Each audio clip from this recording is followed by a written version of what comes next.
بسم اللہ الرحمن الرحیم۔ ان پر درود جن کو حجر تک کریں سلام، ان پر سلام جن کو تحیت شجر کی ہے، ان پر درود جن کو کسے بے کساں کہیں، ان پر سلام جن کو خبر بے خبر کی ہے۔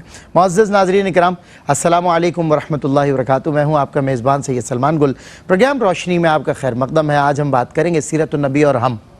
جی ہاں، حضرت صلی اللہ علیہ وسلم کی سیرت، آپ کے نقوش پا کی تلاش اور آپ صلی اللہ علیہ وسلم کے اسوہ کو اپنانے میں ہی ہمارے لیے نجات ہے، فلاح ہے، کامرانی ہے، عزت ہے، رحمت ہے، برکت ہے، اور ہم ہر لحاظ سے دنیا و آخرت تک کے ہر سفر میں سرخرو ہوں اگر اس اسوہ کو اپنائیں۔ روشنی روشنی، کہکشاں کہکشاں، اس قدم کے نشاں، اس قدم کے نشاں، ہمیں اس قدم کے نشانوں کو فالو کرنا ہے، اور انہی نقوش پا کی تلاش میں جو لوگ رہے اور ان پر گامزن رہے وہی راہ ہدایت اور صراط مستقیم پر رہے۔ تو ناظرین کرام، آج ہم جانیں گے سیرت النبی اور ہم۔ آج میں، میرا معاشرہ، آپ، ہم لوگ کہاں کھڑے ہیں؟ سیرت النبی اور ہم آج کتنے فاصلے پر ہیں، اور ضرورت کس امر کی ہے کہ ہم کس تیقن کی ضرورت ہے جس سے ہم نکل کر فی زمانہ یہ باتیں سامنے لا کر رکھتے ہیں کہ جی نہیں، وہ دور اور تھا، اس دور کے تقاضے اور تھا، آج کی ریکوائرمنٹس اور ہیں، تھوڑا بہت ہٹ کے بھی چلنا پڑے گا، سنت نبوی سے تھوڑا سا ہٹ کر ہمیں چلنا پڑے گا کیونکہ دور کے تقاضے، مجبوریاں ہیں۔ تو آج میں اس پہ مفتیان کرام سے بات کروں گا، علماء کرام سے۔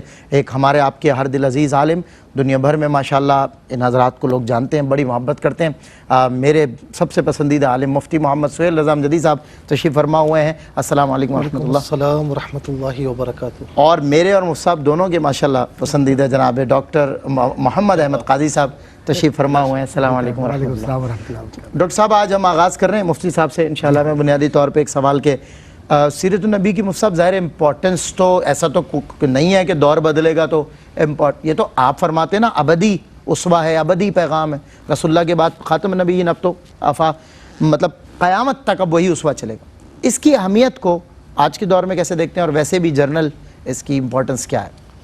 بسم اللہ الرحمن الرحیم، صلی اللہ علیہ وآلہ وأصحابہ وبارک وسلم۔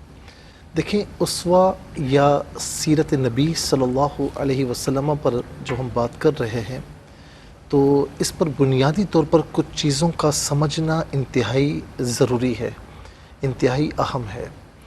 اب دیکھیں کہ دنیا بھر میں جتنی شخصیات آئیں، چاہے وہ سیاسی ہوں یا چاہے وہ کوئی سائنٹسٹ ہو، چاہے کوئی دنیاوی طور پر بہت بڑا آدمی ہو، یہاں تک کہ جتنے انبیاء اور رسول اعظام علیہم السلام تشریف لائے، دیکھیں جتنے انبیاء اور رسل ہیں ہماری سر آنکھوں پر، ان سب کی عزت تکریم ظاہر ہے کہ ہم اپنے ایمان کا لازمی جز سمجھتے ہیں۔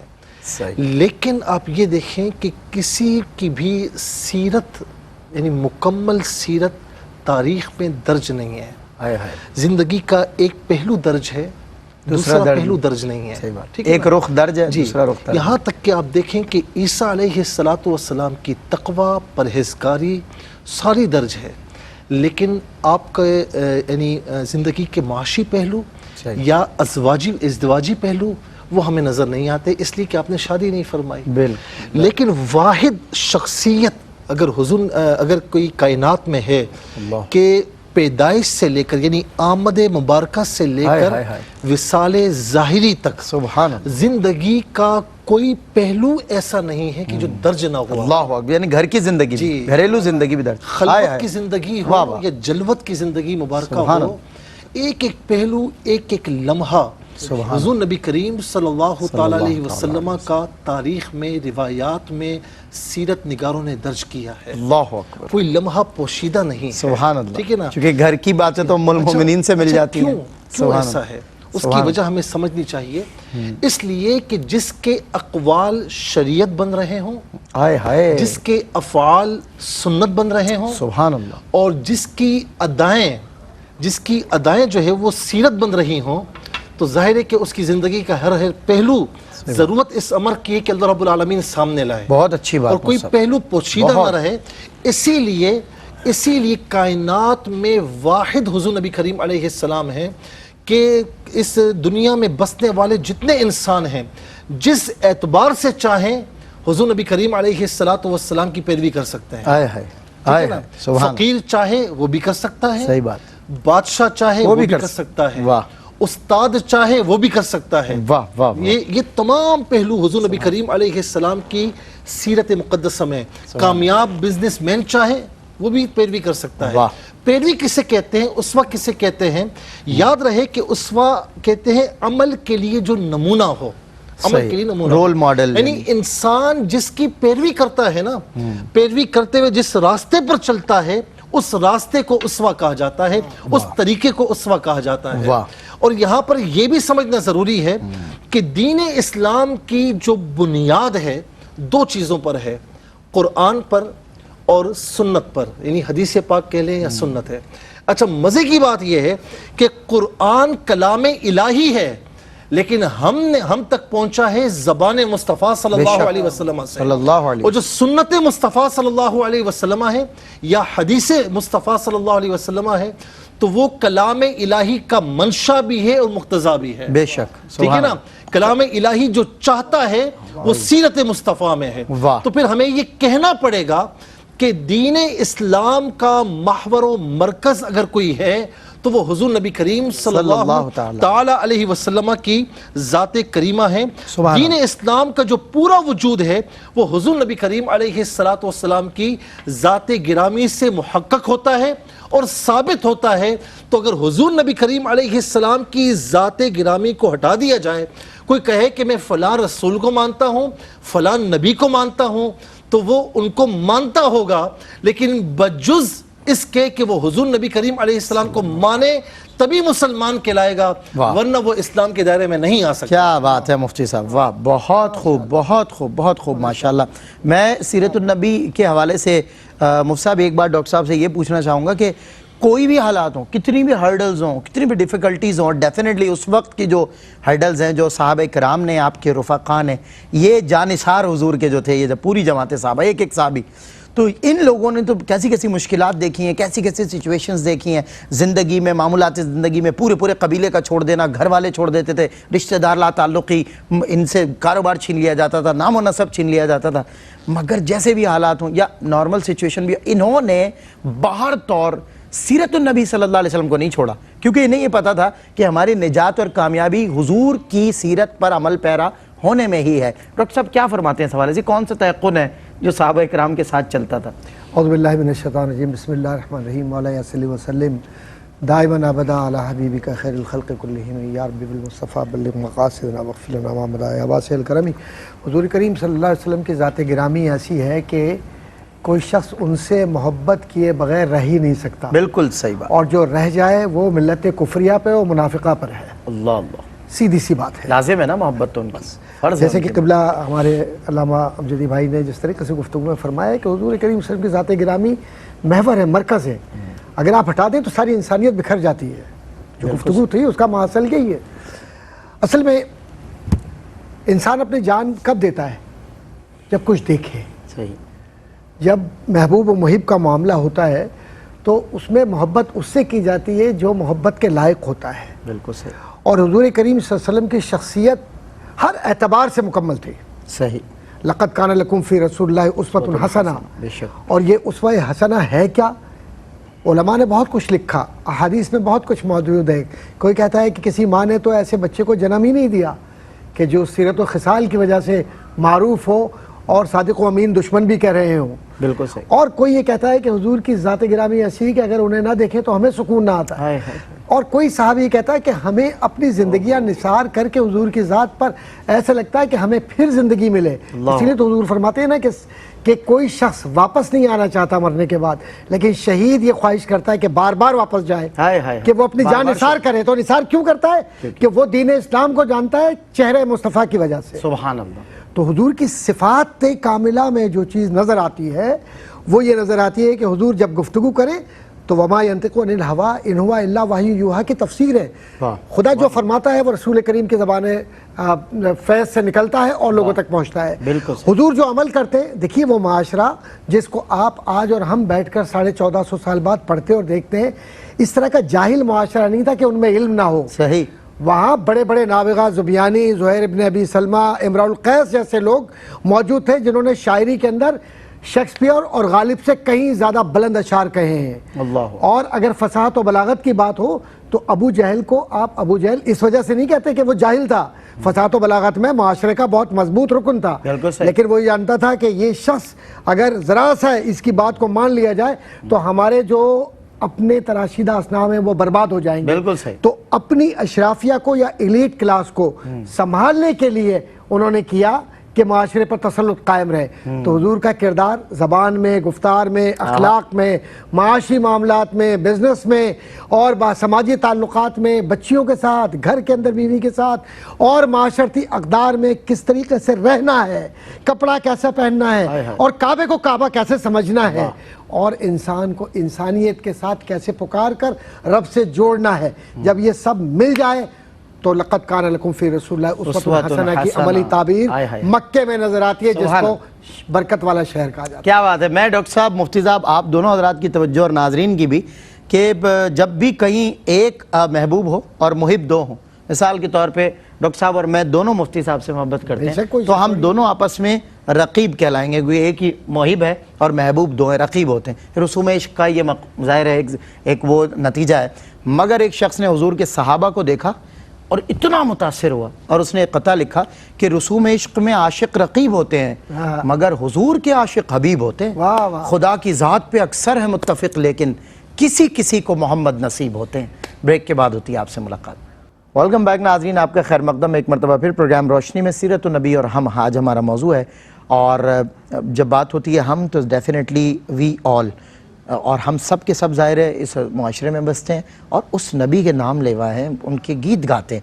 تو کہاں مطلب ہم کہتے تو ہیں سب سے اعلیٰ و اعلیٰ ہمارا نبی, لیکن سیرت کو اپنانے کی جب بات ہو تو ہم ذرا دور نظر آتے ہیں. میں بہرحال مفتی محمد صلی اللہ علیہ صاحب کی طرف بڑھتا ہوں. مفتی صاحب, کیا وجہ ہے کہ سیرت النبی صلی اللہ علیہ وسلم کے مطابق زندگی گزارنا ہم نے دیکھا کہ ہمارے لیے, جبکہ آسان ترین کہ موزوں ترین معمولات زندگی بھی تو آپ بتاتے ہیں نا کہ ایسے کر لیں تو سیرت ہے, تو کیا حرج ہے.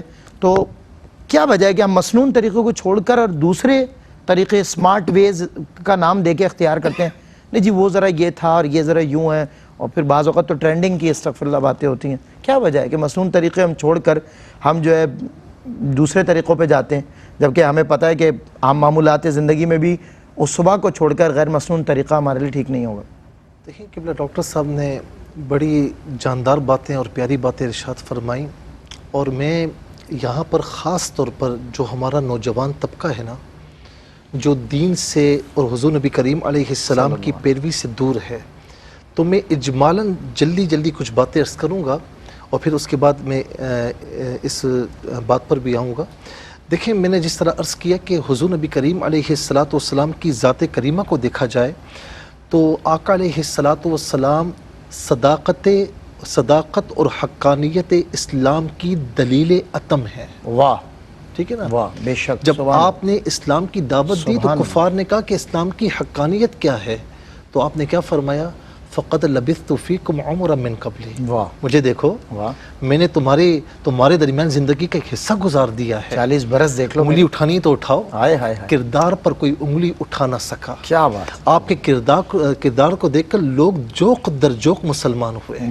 کوئی اخلاق سے متاثر ہو رہا ہے, کوئی غیبانہ تعارف سن کر متاثر ہو رہا ہے. آپ دادا نے بھی ایسا نہیں دیکھا تھا. اور اویس قرنی رضی اللہ تعالی عنہ تو بن آئے ایسے متاثر ہوئے کہ سید التابعین کہلائے. سبحان اللہ. اور ظاہر ہے کہ کیا ایک محبت اور عشق کی داستان. دوسری میں عرض کروں گا کہ محبت اور اطاعت الہی کا واحد ذریعہ اگر کوئی ہے تو وہ حضور نبی کریم علیہ السلام کی ذات کریمہ ہے کہ من یطیع الرسول فقد اطاع اللہ. جس نے میرے محبوب کی اطاعت کی, میرے رسول کی اطاعت کی, اس نے اس کی اطاعت نہیں کی, اس نے رب تعالیٰ کی اطاعت کی ہے. پھر اسی طرح میں کہوں گا کہ شریعت اسلامیہ کا بنیادی ماخذ اگر کوئی ہے تو وہ ذات مصطفیٰ صلی اللہ علیہ وسلم ہے کہ اعلان فرمایا کہ ما آتاکم الرسول فخذوا وما نہاکم عنہ فانتہوا. میرا رسول جو تمہیں دے لے لو, جس سے تمہیں روکے اس سے رک جاؤ. اور حصول ہدایت کا ناگزیر ذریعہ اگر کوئی ہے تو وہ ذات نبی صلی اللہ علیہ وسلم ہے کہ وَإِن تُطِيعُوهُ تَهْتَدُوا, کہ اگر تم ان کی بات مانو گے تو ہدایت یافتہ ہو جاؤ گے۔ پھر اس کے ساتھ ساتھ میں کہوں گا کہ انسانیت کے لیے اخلاقی کمال کا ابدی نمونہ کوئی ہے تو وہ ذات نبی صلی اللہ علیہ وسلم ہے کہ کیا فرمایا کہ انکا لعلی خلق عظیم، حقیقت کے علم اور آگہی کی واحد سبیل اگر کوئی ہے تو وہ حضور نبی کریم علیہ السلام ہے کہ وعلمک ما لم تکن تعلم۔ اور اس میں یہ بھی عرض کروں گا کہ ایمان اور اسلام کا محور و مرکز کوئی اگر ہے کائنات میں تو وہ حضور نبی کریم صلی اللہ علیہ وسلم ہے کہ یا ایہا الذین آمنوا لا تقدموا بین یدی اللہ ورسولہ، اے ایمان والو کسی معاملے میں بھی عبادات میں بھی میرے نبی سے آگے جانے کی کوشش نہ کرنا۔ مطلب یہ ہے کہ ماہ رمضان جہاں شروع ہوتا ہے، جہاں سے میرے نبی نے روزے رکھے، تو ماہ رمضان سمجھ کر ایک دن پہلے یا ایک دن بعد نہ رکھنا۔ فجر کی نماز 2 فرائض ہیں، 2 سنت ہیں، تو اسے 4 نہ پڑھنا۔ اس طرح دیگر عبادات کی مثالیں بھی ہم دے سکتے ہیں۔ پھر ہم کیوں نہ پیروی کریں اس ذات کی کہ جس کی زندگی کا ایک ایک گوشہ ہمارے سامنے ہے۔ کوئی کامیاب معاشرے میں کامیاب فرد بننا چاہتا ہے، کوئی اگر اپنی بزنس کو کامیابی کے ساتھ لے جانا چاہتا ہے، کوئی اگر اپنی فیلڈ میں کامیاب ہونا چاہتا ہے، کوئی علم حاصل کرنا چاہتا ہے، کوئی معاشرے میں مقام پیدا کرنا چاہتا ہے، تو نوجوان طبقہ اس وقت دیکھے کہ کامیابی کے جتنے راستے ہیں وہ ذات مصطفیٰ صلی اللہ علیہ وسلم کے قدمین شریفین سے ہوتے ہوئے جاتے ہیں۔ تو نگاہ عشق و مستی میں وہی اول، وہی آخر، وہی قرآن، وہی فرقان، وہی یاسین، وہی طٰہٰ۔ اور ایک شعر مجھے بڑا پسند آیا کہ فرمایا کہ ذکر و فکر و علم و عرفانم تو ہی، میرا ذکر بھی تو ہی ہے، میرا علم تو ہی ہے، میری پہچان تو ہی ہے، اور کیا فرمایا کہ کشتی و دریا و طوفانم تو ہی، میرا سب کچھ تو ہے۔ تو آج کا نوجوان یہ سمجھے کہ ہم مسلمان ہیں۔ میں خاص طور پر یہاں پر مسلمانوں سے خطاب کر رہا ہوں کہ عام نوجوان یہ سمجھے کہ ہم مسلمان ہیں تو ہمارے لیے اللہ تبارک و تعالیٰ کی رضا حاصل کرنے کا اگر کوئی راستہ ہے، اگر کوئی طریقہ ہے تو وہ حضور نبی کریم علیہ السلام کی ذات کریمہ ہے، بجز اس کے کچھ بھی نہیں ہے۔ صحیح بات ہے، جز محمد آج اگر کوئی چارہ نہیں۔ بس اتنی بات کہوں گا کہ آج کا نوجوان یہ سوچتا ہے کہ میں اگر اتباع مصطفیٰ کروں گا تو لوگ کیا کہیں گے۔ آپ کو یہ نہیں سوچنا کہ لوگ کیا کہیں گے، آپ کو یہ دیکھنا ہے کہ اللہ تعالیٰ کی رضا کس میں ہے، رسول اللہ صلی اللہ علیہ وسلم کی پیروی کس میں۔ کیا اچھی بات۔ اور آپ کی اس آخری بات سے مجھے ایک سوال پوائنٹ اٹھتا ہے جسے میں ظاہر ہے مجھے اٹھانا چاہیے۔ میں ڈاکٹر صاحب یہ بتائیے، حضرت کہہ رہے ہیں نا کہ آج کے لوگ کہتے ہیں لوگ کیا سوچیں گے اگر سنن نبی کو ہم اپنا شعار بنا لیں۔ بعض مذہبی لوگوں کو بھی اور بعض دانشوروں کو میں نے یہ کہتے لکھتے سنا ہے کہ یقیناً سنت بڑی محترم چیز ہے، اس کی ایک ریسپیکٹ ہے اور سر آنکھوں پر، لیکن آج کے دور کا فی زمانہ تقاضا کچھ اور ہے۔ آج ہمیں ذرا جو ہے دوسرے انداز سے معاملات زندگی کرنے پڑیں گے، ظاہر ہے ریکوائرمنٹس بہت سیدھی سی بات ہے جی۔ کوئی دانشور ہو، کوئی مفکر ہو، کتنا بڑا انٹلیکچوئل ہو، کتنا ہی بڑا تھنک ٹینک کا ممبر ہو، ٹھیک ہے، وہ پابند ہے، اگر وہ مسلمان ہے تو وہ پابند ہے کہ وہ حضور کی ذات کو اپنی زندگی کا محور بنائے۔ صحیح۔ اور اگر نہیں ہے تو جو چاہے وہ کرے، اس کی مرضی ہے، پھر کس نے روکا اسے؟ مادر پدر آزاد ہو۔ جو دیکھیے نظریے مدر سری اور نظریے پدر سری یہ سوشل سائنسز میں پڑھائے جاتے ہیں، بالکل صحیح۔ جو اس کے قائل ہیں ان کی مرضی ہے، جو چاہے وہ کریں۔ ظاہر۔ لیکن ہمارے یہاں تصور آزادی کا مقصد یہ ہے کہ آزادی سب کچھ ہے لیکن غلامی رسول میں آزادی ملتی ہے، بالکل صحیح، اس سے نکل کر کچھ نہیں ملتا۔ اور آپ نے تو یہ ایک ادارہ چلایا ہے اس کا ایک زمانے تک، الحمدللہ۔ آپ سمجھتے ہیں سائیکی بھی لوگوں کی جی، ینگسٹرز ہیں آپ کے جو اسٹوڈنٹس تھے جو آج پروفیسرز بھی بن گئے، الحمدللہ اللہ کا کرم ہے۔ کیا رکھتے تھے اس حوالے سے اپنا نقطہ؟ 34-35 سال تقریباً جامعات میں پڑھایا، کالجز میں پڑھایا، تو جو قریب سے دیکھا نوجوانوں کو بھی، ساتھ میں بہت سارے زنادقہ کو بھی دیکھا جو مذہب کے مخالف تھے، یہی میں بہت سارے ایسے لوگ بھی تھے جنہوں نے اشتراکیت کا دعویٰ تو کیا لیکن وہ اشتراکیت کی ٹرم سے بھی واقف نہیں تھے کہ قسمی اشتراکیت کیا ہے، فلاں اشتراکیت۔ اگر میں اس پہ جاؤں جیسے سوشلزم ہے، کمیونزم ہے، مارکسزم ہے، لبرلزم ہے، ٹریڈ یونینزم ہے، اگر میں پوچھوں کہ بھائی مطلب کیا ہے، فرق کیا ہے ان کے درمیان، کچھ نہیں معلوم، لیکن اسلام پہ گفتگو کر رہے ہیں۔ تو دیکھیے کچھ ایسے خود ساختہ انٹلیکچوئلز بھی ہیں۔ تو میں ایک بات عرض کرتا چلوں کہ کوئی انگریزی بہترین بول رہا ہے، بڑی زبردست انہوں نے ڈریسنگ کی ہوئی ہے اور دوسرا شخص سادہ سا شلوار کرتا پہنا ہوا ہے تو اس کی شلوار کرتے پہنا جائیں، اس کے علم پر جائیں. تو ہمارے یہاں ذہنی غلامی کا رویہ بھی ایسا بن گیا ہے کہ ہم نے یہ ایک اسٹیریو ٹائپ کریٹ کر لیا ہے کہ اگر کسی کے پاس شرعی اعتبار سے داڑھی ہے اور اس نے امامہ بھی پہنا ہوا ہے، شلوار کرتا بھی پہنا ہوا ہے، کیا ہے ملا ہے، ارے علم تو انہی کے پاس تو ہے، اور درجے میں تم سے کتنا بڑا ہو تمہیں کیا پتا. تقویٰ کی علامتی اظہاریے کے ساتھ ساتھ اپنے کردار کو ظاہر تو کر رہا ہے اس معاشرے میں جس میں لوگ اپنے کردار کو کسی اور اعتبار سے کیا ظاہر کریں گے. چلو میں کہتا ہوں لینن، ماؤ، مارس، فلاں فلاں جتنے بھی لوگ ہیں تو یا تو پھر اپنے نام کے ساتھ لگا لوں، جب محمد لگایا ہے تو لاج بھی رکھو اس کی. اب تو یہ ہو گئی بات. اب یہ اگر آپ کہیں کہ جی میں لبرل ہوں، میں پروگریسو ہوں، میں فریڈم آف تھاٹ کے اندر یقین رکھتا ہوں، لہٰذا یہ ہے کہ کوئی ضروری نہیں نعوذ باللہ من ذالک کہ یار اب کیا ہے آؤٹ ڈیٹڈ، جو وہ زمانے میں ٹھیک ہے جو ہو گیا، حضور کے زمانے میں لوگ کرتے تھے، اب آج کے زمانے میں اسلام یا سنت مصطفیٰ صلی اللہ علیہ وسلم قابل عمل نہیں ہے. یہ خیال ایسے لوگوں کا بھی ہے جو کچھ بھٹکے ہوئے ہوتے ہیں، یا جو لوگ اسکالرشپ پہ جا کر اور جب ان کا ذہن برین واش ہوتا ہے واپس آتے ہیں تو نہ خدائی ملا، نہ وصال سلم، نہ ادھر کے رہے نہ ادھر کے رہے. بھائی مغربی دنیا کے اندر بھی ایسے لوگ موجود ہیں جنہوں نے مغرب کو دیکھا اور اس کے بعد انہوں نے دیکھنے کے بعد کہا کہ نہیں، اگر زندگی ہے تو وہ حضور کے اسوہ میں ہے. صحیح بات، بالکل صحیح. آج ایک بات عرض کرتا چلوں، اب دلائل کی بات آپ کریں، بالکل ذرا سا کچھ وقت چاہوں گا. جی دلائل کی بات کیجئے. دلائل جو لوگ دیتے ہیں آپ کے سامنے وہ حضور کریم صلی اللہ علیہ وسلم کے دلائل دیتے ہیں نا، تو مغربی دنیا نے خود حضور کریم صلی اللہ علیہ وسلم کے اور صحابہ اکرام کے دلائل کو نہ صرف یہ کہ مضبوط طریقے سے اپنی سوشل سائنسز کا آرگومنٹل اسکلز میں یا آرگومنٹل بیہیویرزم کا حصہ بنایا، بلکہ یہاں تک لکھ دیا کہ کچھ تو تھا نا محمد میں صلی اللہ علیہ وسلم، صحیح بات، کہ جس کی وجہ سے سماجی انقلاب مکے میں آیا، اور مدینے کے وہ لوگ جو دشمن تھے، نفرت کرتے تھے، اس پورے معاشرے کے اندر سماجی انقلاب آیا. سماجی انقلاب کے لیے دو چیزیں بہت ضروری ہوتی ہے. نمبر ایک کیریکٹر آف لیڈرشپ، اور دوسرا کرزمیٹک لیڈرشپ. یہ دونوں جب کمبائن ہو جائیں تو اس وقت قیادت کہتی نہیں کہ مجھے فالو کرو، معاشرہ فالو کرتا ہے. صحیح بات. حضور کریم صلی اللہ علیہ وسلم نے کہیں نہیں کہا بالکل صحیح کہ تم مجھے فالو کرو. وہ تو یہ کہتے ہیں کہ اللہ پر یقین رکھو، اللہ پر توکل رکھو، توحید کے نظریے پر. پھر اللہ اور کہہ رہا ہے کہو کہ اللہ نے کہا ہے کہ میں اللہ کا رسول ہوں. پھر اللہ کہہ رہا ہے کہ انہیں فالو کرو. ایک بات جو میں نے آغاز گفتگو میں کہی تھی کہ جو معاشرہ تھا، جن معاشروں کے اندر لوگ رہتے تھے وہ جوہلا نہیں تھے. انہوں نے اپنے گھر بار چھوڑ دیے، عقائد چھوڑ دیے، رشتہ داریاں چھوڑ دی اور اپنی زندگیاں دے دی، اور بار بار کہا کہ ہمیں 100 زندگیاں ملے تب بھی اس شخص پر جس کا نام محمد مصطفیٰ صلی اللہ علیہ وسلم ہے، ان کے قدموں پر ہم اپنی زندگی گزاریں گے اور ان کے اسوہ حسنہ پر ہم چلیں گے اور 1000 زندگیاں ان پر نثار کریں گے. یہ وہ لوگ تھے جو معاشرے کو جانتے تھے، اسی لیے تو انہوں نے کہا تھا کہ نجات انہی کی محبت میں ہے. کیا بات ہے ڈاکٹر صاحب، ماشاءاللہ. اور ظاہر ہے اپڈیٹ ہونے سے آپ کو کون روکتا ہے، اور وقت کے ساتھ چلنے سے آپ کو کون روکتا ہے، وقت کے رنگوں کے ساتھ آپ کو ڈھلنے میں کون روکتا ہے.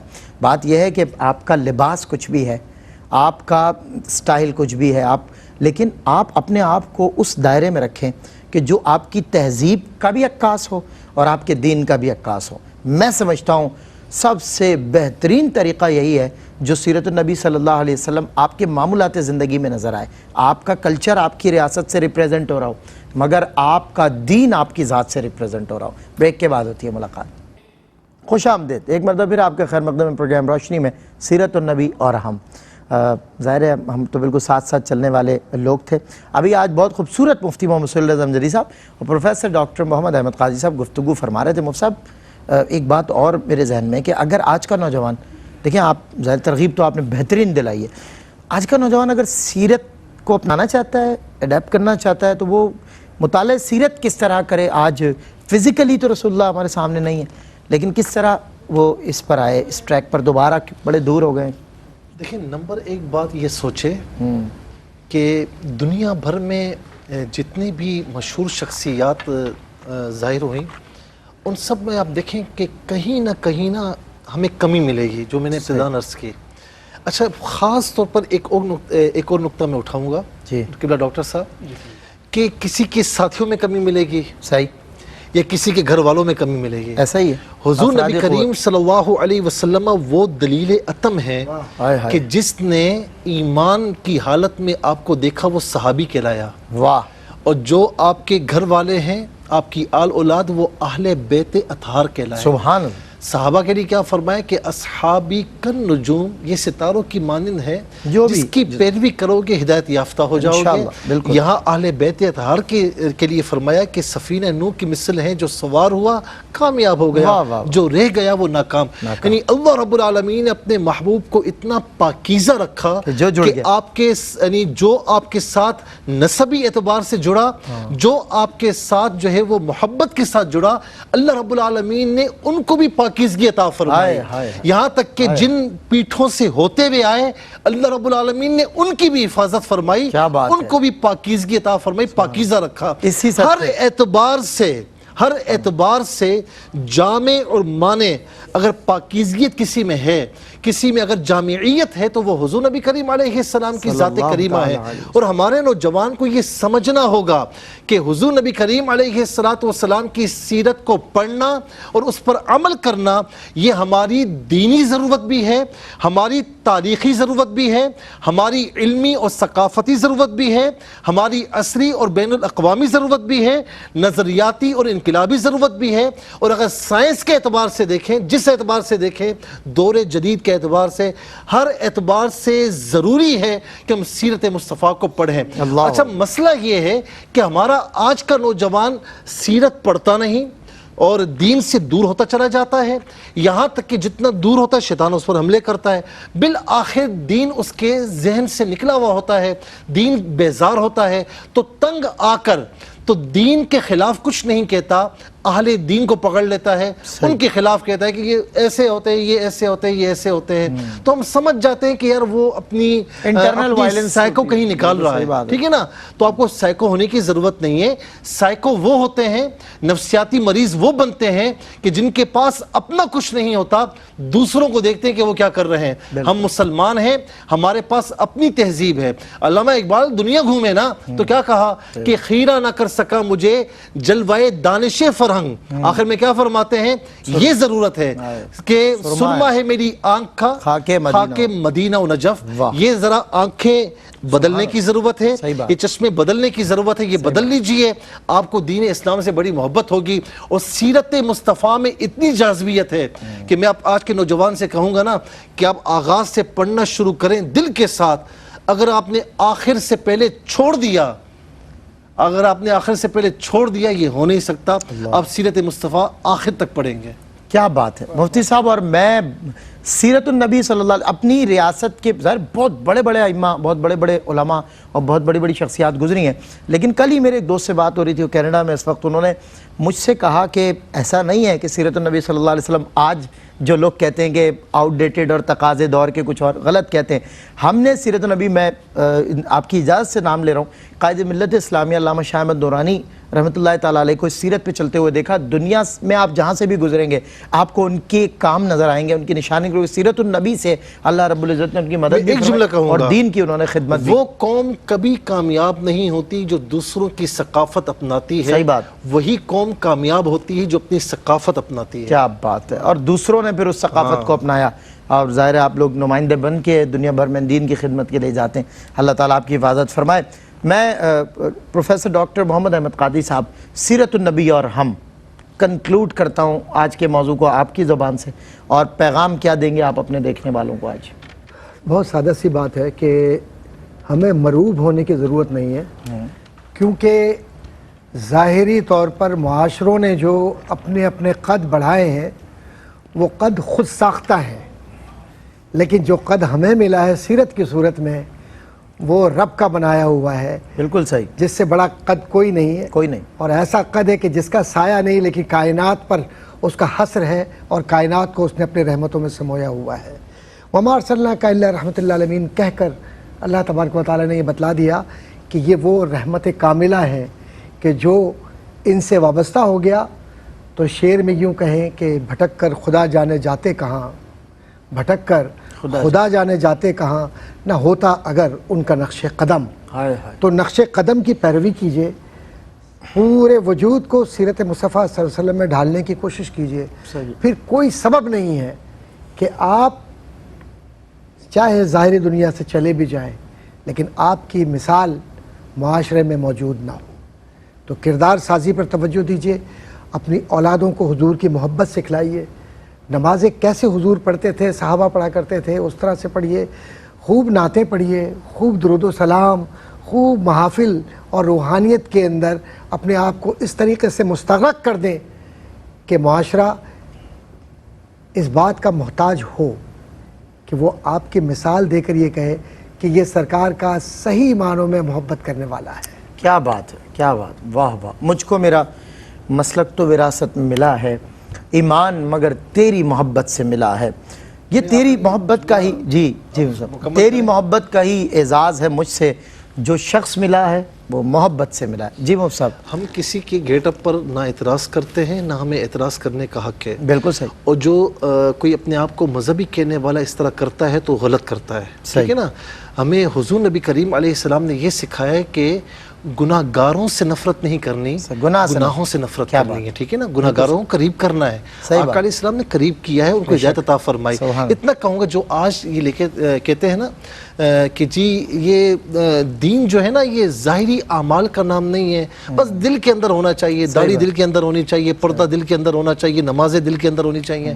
تو میں ان سے کہوں گا میرے بھائی کہ جب آپ لیٹر لکھتے ہیں نا تو اندر لیٹر میں سب کچھ لکھا ہوا ہو، صحیح بات، اوپر ایڈریس نہ ہو تو کیا ہوگا؟ صحیح بات، بالکل صحیح، بہت اچھی بات مفتی صاحب، جزاک اللہ۔ اور ڈاکٹر صاحب آپ کا بہت شکریہ، بہت خوبصورت گفتگو رہی۔ اور ناظرین کرام، میں تو سیرت النبی پر جو آنے چاہتے ہیں نہیں آ پاتے، اور باہر طور گناہ انہیں جو ہے اپنے اس میں حصار میں لے لیتے ہیں، اور ان سب بندہ شخص ظاہر ہے بشر ہے، گناہ گار، لیکن بات یہ ہے کہ وہ توبہ جب کرتا ہے اور پھر رسول اللہ کی طرف جب رجوع کرتا ہے تو وہ کہتے ہیں لو شام گئی رات ہے کابوس ہے میں ہوں، میں صبح کا بھولا ہوں تو گھر کیوں نہیں جاتا۔ آخر کار یہی آپ کے لیے دعوت ہے کہ کم بیک ٹو قرآن اینڈ کم بیک ٹو محمد صلی اللہ علیہ وسلم۔ گناہ کے بعد توبہ کرنے والے شکوہ کرتے ہوئے نظر آتے ہیں، ہم توبہ کرتے ہیں پھر گناہ سرزد ہو جاتا ہے، پھر توبہ کرتے ہیں، ہم کیا کریں، پھر ہم گناہ سرزد ہوتے رہتے ہیں۔ تو بھائی جب آپ بیمار ہوتے ہیں تو میڈیسن لیتے ہیں، پھر بیمار ہوتے ہیں تو میڈیسن نہیں لیتے، پھر آپ میڈیسن لیتے ہیں، پھر بیمار ہوتے ہیں پھر میڈیسن لیتے ہیں۔ تو آپ اپنے رب کے حضور سر و سجود رہیے، اس سے رجوع کیجئے، اس کے محبوب سے رجوع کیجئے، ایک دن انشاءاللہ شفا میرا اور آپ کا مقدر ہوگی۔ السلام علیکم ورحمۃ اللہ وبرکاتہ۔